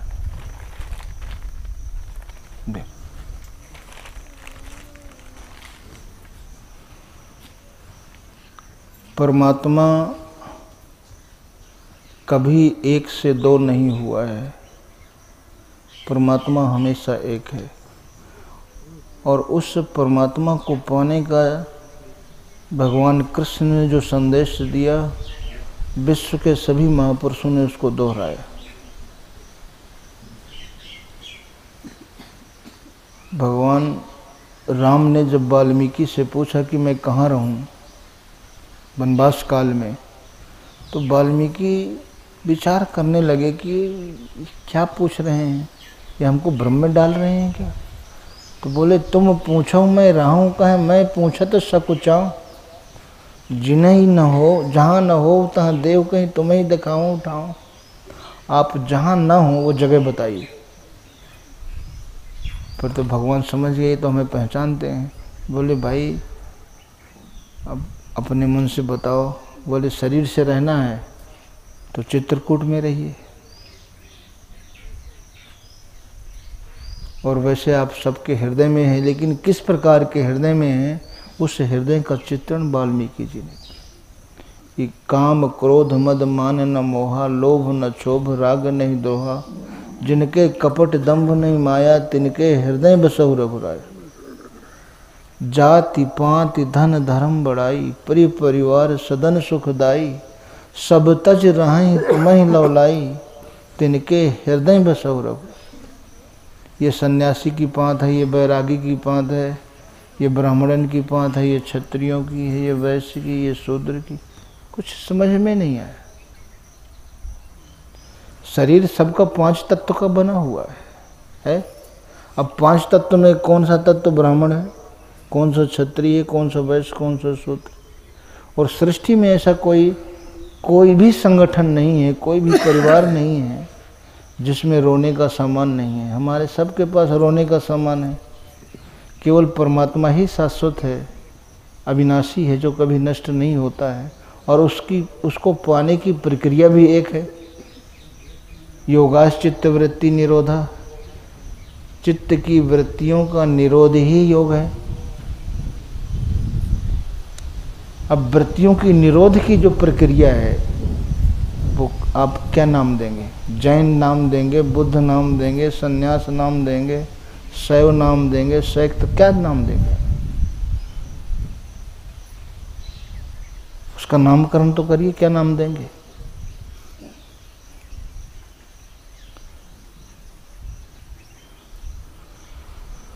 तो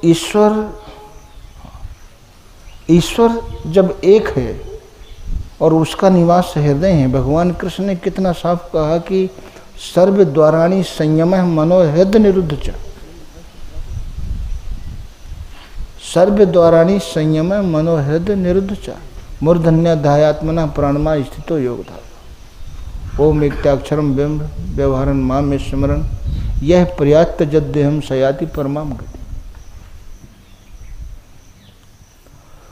ओम ये अच्छे ब्रह्म का परिचायक है।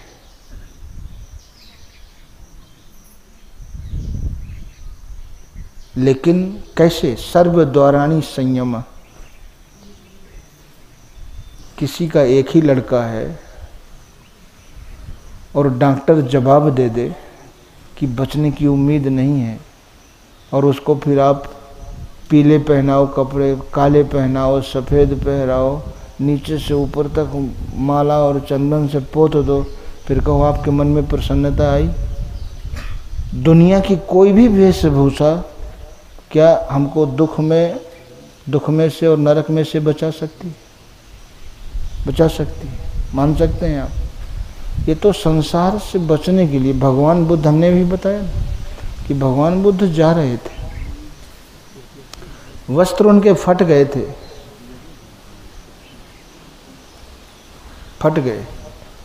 तो एक देखा शव। वहाँ उस समय शव को फूंकते नहीं थे, नदी में प्रवाहित करते थे, छोड़े आते थे तो जंगल के पशु, ताकि पानी जो है दूषित ना हो।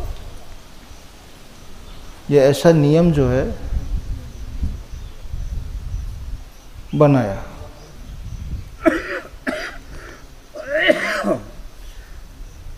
तो उन्होंने उसमें से वस्त्र निकाला, वो कई दिन का था, बदबू आ रही थी, धोया नैरंजना नदी में, उसको धोया। धोने के बाद उसको, अब आज देख लीजिए, पहले कहीं भी आप जाइए, जितने भी उनके अनुयायी हैं वो एक ही हो। अब उन्होंने कैसे कैसे, हमारा जो लक्ष्य है वो ईश्वर की अनुकूलता।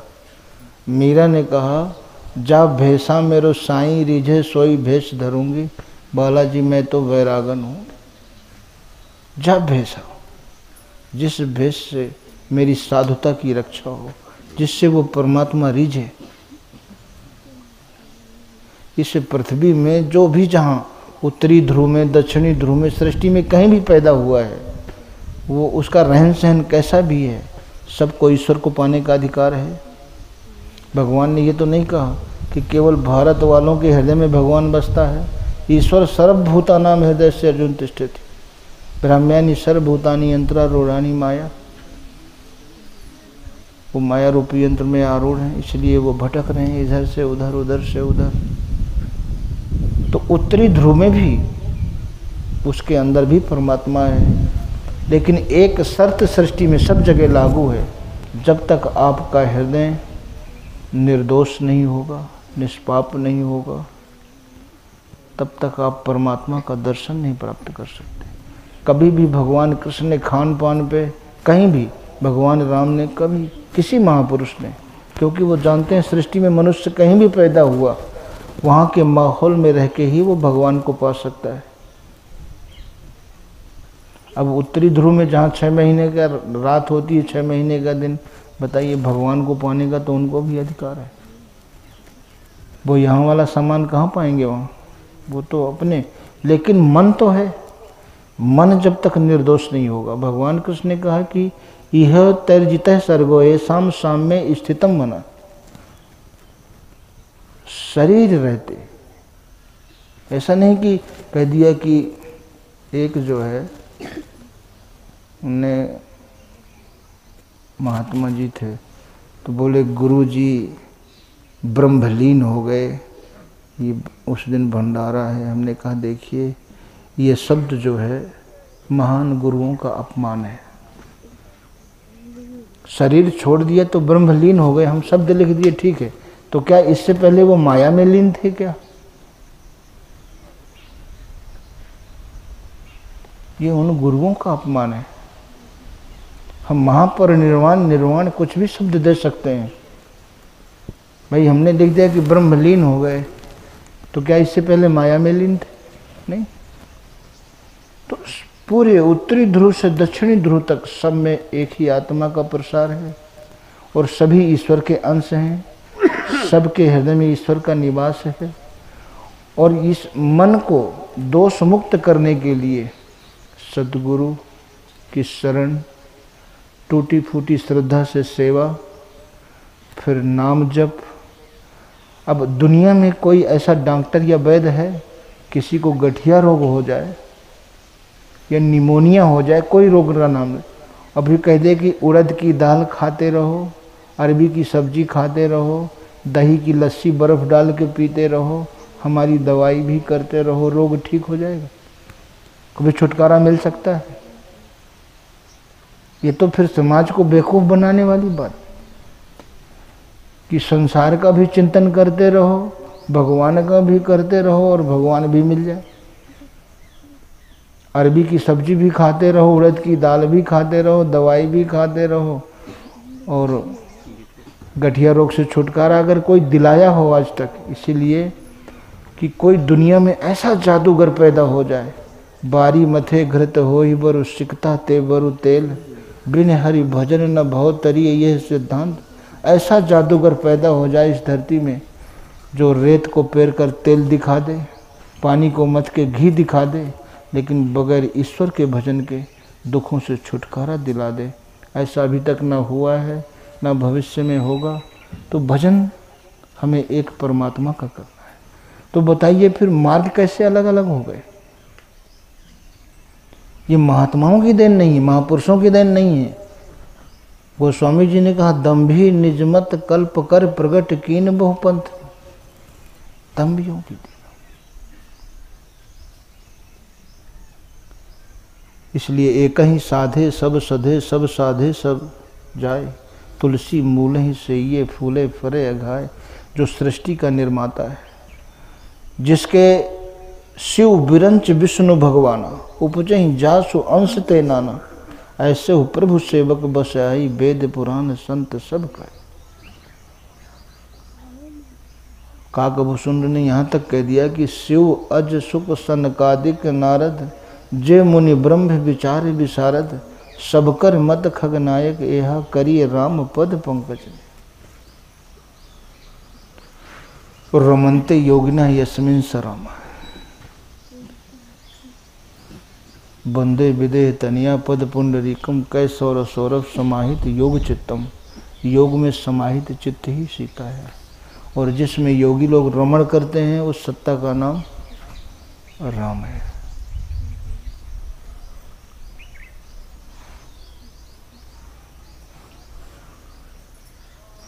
अकथ अनाम अनादि अरूपा, अनुभव गम्य अखंड अनूपा। तो जब तक हमारा एक भी संकल्प, एक भी विचार शेष है, जड़ भरत का एक विचार शेष था, अंतिम समय में उनके मन में विचार आया कि मेरे जाने के बाद हिरण का क्या होगा। तो शरीर छूटा और हिरण की योनि प्राप्त हो गई, क्योंकि ईश्वर का चिंतन छोड़ के फिर हिरण का चिंतन हो गया। भगवान कृष्ण ने यही तो कहा, अर्जुन यम यम वामी स्मरण भाव त्यजन्ते कलेवरम तम तमेवेत कौन्ते सदा तद्भाव भाविता। इसलिए अर्जुन अंत काले च माम स्मरण मुक्ता कलेवरम यह प्रयात मद भावम यात नास्त्र यत्र संशयम। अर्जुन इसमें कुछ भी संशय नहीं है। अंत काले च मामयो, हर समय अगर एक भी संकल्प हमारा बीच में कहीं दूसरा आ गया तो उस संकल्प के आधार पर हमें एक शरीर, एक संकल्प एक शरीर का निर्माण करता है। इसलिए महापुरुषों ने समाधि में क्या, निर्विचार, निर्विचार समाधि, जहाँ हर विचार, एक भुना हुआ बीज है, चना है, अगर आप उसको जमीन पे बोएंगे तो उसमें अंकुरण आएगा। यही भगवान कृष्ण ने कहा, अर्जुन यस्य सर्वे समारंभा काम संकल्प वर्जिता। जो साधना है उसकी शुरुआत करो और साधना की जो पराकाष्ठा है काम संकल्प वर्जिता, जहाँ कामनाएं और संकल्प वर्जित हो जाते हैं। यदा ही नेन्द्रियार्थेषु न कर्म स्वानुसज्जते सर्व संकल्प संन्यासी योगारूढ़ दुच्यते। जहाँ संपूर्ण संकल्पों का अभाव है। यदा ही नेन्द्रियार्थेषु, जिस काल में वो योगी अपने इंद्रियों के भोगों में आसक्त नहीं होता, न कर्म स्वानुसज्जते, न कर्मों में आसक्त होता है, उस अवस्था में सर्व संकल्प सन्यासी योगारूढ़ दुच्यते। योग में भली प्रकार वो आरूढ़ है। या तो आपका योग मार्ग होगा, आप योग में चल रहे होंगे, या भोग में, दूसरा कुछ रास्ता ही नहीं। योगास चित्त वृत्ति निरोधा, चित्त की वृत्तियों का निरोध ही तो योग है। तो इधर वृत्तियों का निरोध एक ही रास्ता है। अब वृत्तियों की निरोध को आप कौन सा नाम देंगे, कौन से पंथ का नाम देंगे? वैराग कहेंगे, संन्यास कहेंगे, उदासी कहेंगे, शैव कहेंगे, शाक्त कहेंगे, ईसाई कहेंगे, इस्लाम कहेंगे, बुद्ध कहेंगे, प्रक्रिया वही है। नाम कुछ भी दे दें तो नाम दे करके समाज में भ्रम तो पैदा होता है। प्रक्रिया वही करनी है, मन को विषयों से हटा करके परमात्मा में लगाना है। और बीच में अगर कोई अवरोध पैदा करता है वो हमारा संकल्प है, जो जन्म जन्मांतरों से उसका हमने संग्रह किया है। इसीलिए एक निष्ठ होकर के जो परमात्मा हमारे हृदय में है, उसको महापुरुषों ने जिस प्रकार कहा, हमें अलग से कुछ देने की, बनाने की जरूरत नहीं है। अगर अलग से हम कुछ दे रहे हैं तो इसका मतलब पहले वाले लोग या पहले वाले महापुरुष या भगवान वो अल्पज्ञ थे, हम उनसे ज़्यादा ज्ञानी हैं। अलग का मतलब तो यही हुआ ना, जब उन्होंने दे दिया, रास्ता बता दिया, उसी रास्ते पर हमें चलना है। ये बात अलग है, देखिए कि अपनी पहचान तक तो स्वाभाविक है, ठीक है, लेकिन भ्रम पैदा करना। इसीलिए कबीर साहब ने क्या कहा, साधु हुआ तो क्या हुआ जो नहीं बोल विचार, हतय पराई आत्मा लिए जीभ तलवार। जीभ रूपी तलवार, जो नहीं बोल विचार, वो विचार करके नहीं बोलता कि मेरी वाणी को पकड़ करके सामने वाला ईश्वर को प्राप्त करेगा या ईश्वर से दूरी पैदा होगी। अगर ऐसा विचार करके वो नहीं बोलता है तो जो भी बोलता है वो वाणी रूपी तलवार लेकर के आत्मा की हत्या करने वाला है, हत्यारा है। इससे ज़्यादा वो क्या कह सकते हैं? हम वाणी यही तो प्रयोग करते हैं, वाणी रूपी तलवार का प्रयोग करके वो आत्मा की हत्या करने वाला। अब रात दिन बताइए, रात दिन आदमी अपने रोने का सामान ही तो जुटा रहा है। उसके पास रोने का सामान छोड़कर कुछ है कोई चीज़? शाश्वत तो परमात्मा है, और उसको मन के निरोध के द्वारा, मन को निर्विषय करके उसको पाने का विधान हमारे महापुरुषों ने बताया है। तो फिर बीच बीच में बहुत सी बातें क्यों आ जाती? बीच आनी नहीं चाहिए। अब जो रोने का सामान जुटाने की प्रेरणा दे, क्या वो हमारा हितैषी हो सकता है? इसीलिए किसी महापुरुष ने संसार के भोगों का समर्थन नहीं किया। भगवान कृष्ण ने इसी को कहा कि अर्जुन, यही संस्पर्जा भोगा दुख योनिया एवते। ये दुख योनियों का निर्माण करने वाले क्या? स्पर्श, शब्द, रूप, रस, इस गंध, इनसे होने वाले जितने भी कर्म हैं वो दुख योनिया। यही संस्पर्जा भोगा दुख योनिया एवते आद्यांतवंते कौनते न ते सुरमते बुध। ये आदि और अंत वाले हैं। इसलिए जो बुद्धिमान लोग हैं, एक बुद्धिमान की परिभाषा दे दिया, जो बुद्धिमान लोग हैं न ते सुरमते बुधा, इसमें रमण नहीं करते। और अर्जुन, अनित्यम सुखम लोकम इमं प्राप्त भजे सुमाम। ये अनित्य है, ये भोग अनित्य हैं, इनको प्राप्त होकर के अर्जुन इनमें उलझो मत, प्राप्त भजे सुमाम, मेरा भजन करो। इसी को संत कबीर ने कह दिया कि भजन भगत हरि नाम, दूजा दुख अपार, मनसा बाचा कर्मणा कबीर सुमिरन सार। भजन भगत हरि नाम, भजन भक्ति और हरि का नाम, इसके अलावा संसार में जो कुछ है दूजा दुख अपार। जो भगवान कृष्ण ने कहा ना, ज्यों कहते हैं उठा के रख दिया जैसे। यही संस्पर्जा भोगा दुख योनिया एवते। गोस्वामी जी ने इसी को क्या कहा? झूठा ही लेना, झूठा ही देना, झूठा ही भोजन, झूठ चबैना, ये झूठा। गुरु नानक जी ने इसी को क्या कहा? बिख खाना, बिख पहनना, बिख के मुखी गिरास, इत्थे बिखे बिख कमाउना, मुइया नरक निवास। हम बिख ही खा रहे हैं, विष ही पहन रहे हैं, और विष संयुक्त कहबैन। और जब शरीर छूटा तो नरक निवास। कभी महापुरुष कभी समाज को दलदल में नहीं डालता है। कभी भी मनुष्य जब विचार करेगा, मैं 1 करोड़ बार इस संसार में जन्म ले लूं, 1 करोड़ बार मैं राजाओं के भोग अर्जित कर लूं, तब भी मुझे दुख और आंसू के सिवाय कुछ नहीं मिलेगा। इस संसार को आदमी अपनी दृष्टिकोण से देखता है। एक महल के भोगों को छोड़ रहा है और एक महलों के भोगों को जुटा रहा है, और जुटाते जुटाते अगर वो राजाओं के बराबर व्यवस्था प्राप्त भी कर लेगा, क्या उससे अनुकूल जीवन की प्राप्ति होगी? राष्ट्रपति को जो कुछ प्राप्त है, क्या वो दुखों से अपना जीवन बचा सकता है? तो फिर वो कैसे कहेगा भोगों की तरफ जाओ? हाँ, ये बात सत्य है कि आपके अंदर जितनी आत्मिक पूंजी होगी, समाज में आपको उतना व्यवस्था मिलेगी, वो आपका लेवल रहेगा, स्तर रहेगा। और धीरे धीरे अनेक जन्मों संसिद्ध होता तो यान्ति परम। अभ्यास करते करते अनेक जन्मों में फिर अंत में जिसका नाम परम धाम है, परम गति है, वो उसको प्राप्त कर लेता है। अर्जुन के अंदर एक प्रश्न आ गया था। देखिए, कहा प्रभु आप जो कहते हैं, मान लो आप हम चल पड़े आपकी बात मानकर, तो कहीं ऐसा तो नहीं हम संसार के भोग भी नहीं भोग पाए, इधर भगवान भी नहीं मिले? जैसे छोटी सी आकाश की बदली आकाश में दिखती है और फिर ना वो बरस पाती है, ना बादलों से मिल पाती है।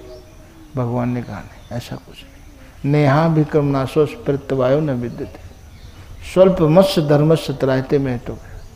थोड़ा सा भी अगर साधन पार लग गया अर्जुन, तो मेरा भक्त का कभी विनाश नहीं होता है। किसका? एक परमात्मा के उपासक का कभी विनाश नहीं होता। और इसमें विपरीत संग रूपी, जो संग दोष रूपी फल है, वो भी नहीं लगता है। पतन कभी नहीं, आगे ही बढ़ना है। जहाँ से आपकी साधना छूटी, अगले जन्म में फिर वहीं से, तो अनेक जन्मों संसिद्ध हो तंत हो जाते। और वो शुचि नाम श्रीमताम गेह योग भ्रष्टो अभिजायत है, वो पवित्र अंतःकरण वाले श्रीमानों के घर में जन्म लेता है। तो बताइए, पवित्र अंतःकरण वाले श्रीमानों के घर में जन्म लेने का माध्यम क्या है? आत्मिक संपत्ति। और फिर धीरे धीरे शनै शनै शनै शनै बहु नाम जन्म नामंते ज्ञानवान माम प्रपद्यन्ते वासुदेव सर्वमिति सा महात्मा सुदुर्लभ। अर्जुन, ऐसा महापुरुष इस पृथ्वी में निस्संदेह दुर्लभ है, उसको प्राप्त करने वाला भी बहुत दुर्लभ है। लेकिन सब मेरी प्राप्ति के लिए प्रयत्न भी नहीं करते। मनुष्य नाम सहसेषु कश्चित तपि सिद्ध है यत तामप सिद्धा नाम कश्चिन माम वेति तत्वतः। हजारों में से कोई एक अर्जुन मेरी प्राप्ति के लिए यत्न करता है, और उन हजारों प्रयत्नशीलों में कोई एक मुझे तत्व से जानता है। बुद्धकालीन किसी महात्मा का नाम बता सकते हैं? तुलसी कालीन, महावीर अकेले उस तत्व को जानने वाले, ईश्वर का साक्षात्कार करने वाले, ये अकेले महापुरुष। समाज को, संसार को सही दिशा देने की क्षमता ऐसे महापुरुषों में पाई जाती है।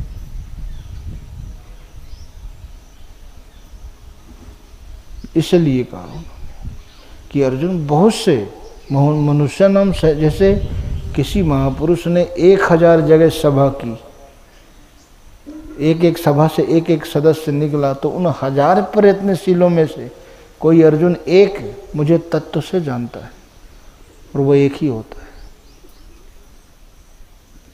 सब नहीं, झुंड के झुंड। पार्वती ने यही तो भगवान शिव से कहा था कि नृप सहस्त्र में सुनहु पुरारी को यक होए धर्म व्रत, हजारों में से कोई एक। लेकिन उसको जीवन में उतारने वाला, धर्मशील, शील माने आचरण, उसको जीवन में आचरण में उतारने वाला धर्मशील कोटिन में कोई, विषय विमुख विराग रत भूप राज तज हो विराग, मुनिवर जतन करें जे लाग। तो महापुरुषों ने देखिए, अगर उस महल में कुछ होता तो चक्रवर्ती राजा महल क्यों छोड़ते? बहुत सीधी बात है, महल क्यों छोड़ते? तो ये संसार को देखने का अपना नज़रिया है। जैसा आपका दृष्टिकोण होगा वैसा ही विचार होगा, वैसा ही आचरण होगा, वैसा ही प्रयास होगा, और वैसा ही फल होगा। इसको देखने का दृष्टिकोण कैसा है? हम भोग जुटा रहे हैं, और एक व्यक्ति ने इसी संसार को देखा, वो महलों के भोगों को छोड़ रहा है। तो ये संसार न हमारे दुख का कारण है, न सुख का कारण है। हमारा दृष्टिकोण ही सुख और दुख का कारण। इसको देखने का दृष्टिकोण हमारा कैसा है?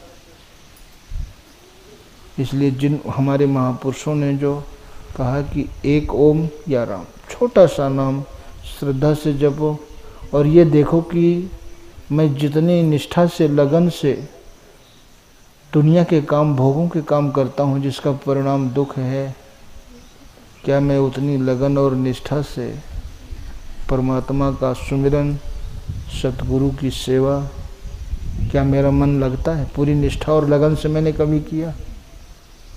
और संसार में ठोकर और दुख के अलावा है क्या? हम 1 करोड़ बार जन्म ले लें तब भी दुख, आंसू, ठोकर। नदी कब तक बहती है? किनारों की, चट्टानों की ठोकरें खाती है, जब तक वो समुद्र में नहीं मिल जाती। ये आत्मा संसार में विविध शरीरों में तब तक दुख उठाता है, भटकता है, ठोकरें खाता है, जब तक अपने मूल उद्गम परमात्मा में प्रवेश नहीं पाता। और जहाँ से संसार का विचार शुरू होता है वहीं से दुख का आरंभ होता है, और जहाँ से ईश्वर का विचार शुरू होता है वहीं से सुख का आरंभ होता है। इसलिए मन एवं मनुष्य नाम कारणम बंध मोक्ष है। मनुष्य का मन ही बंधन और मुक्ति का कारण है। ये मन ही सबका कारण है। कबीर साहब ने कहा है कि संतो मन सबको भरमाया, मन ही आपे जगत बना के ऊंच नीच तन पाया।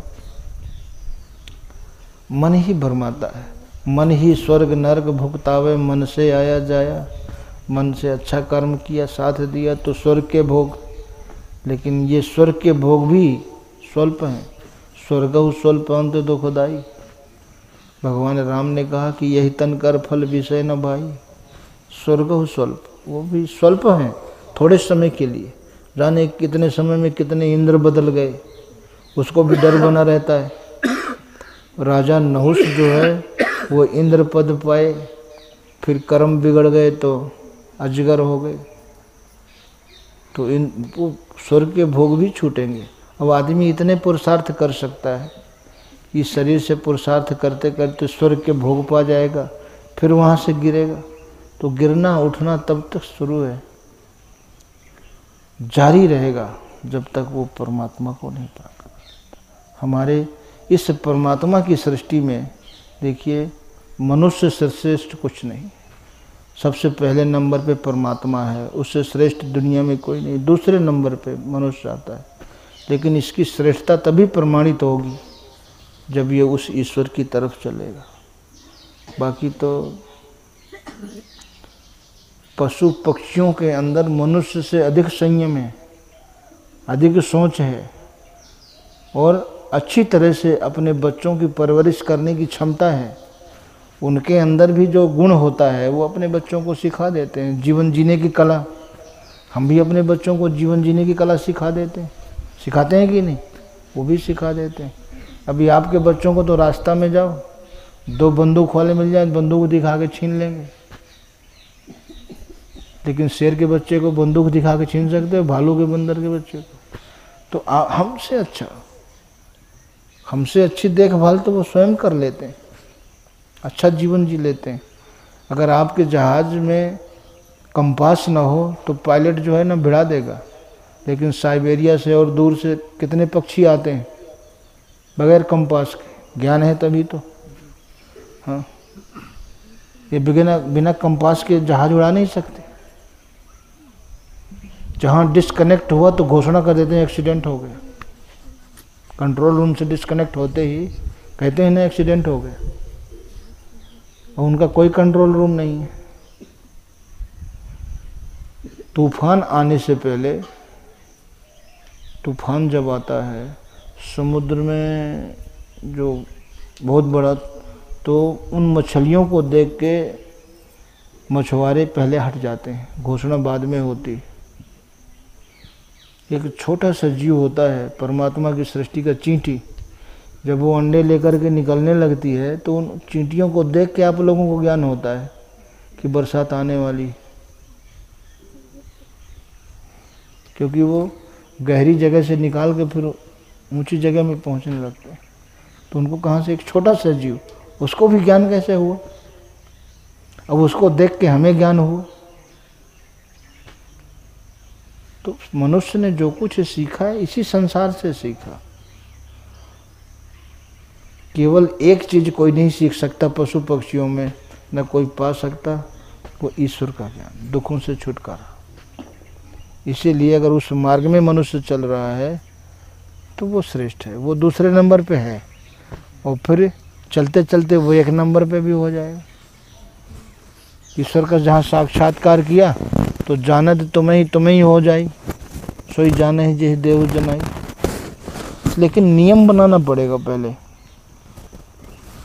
सुबह उठे तो बैठे, आपका मन पवित्र होना चाहिए। शरीर की जो पवित्रता है वो विशेष महत्व नहीं रखती।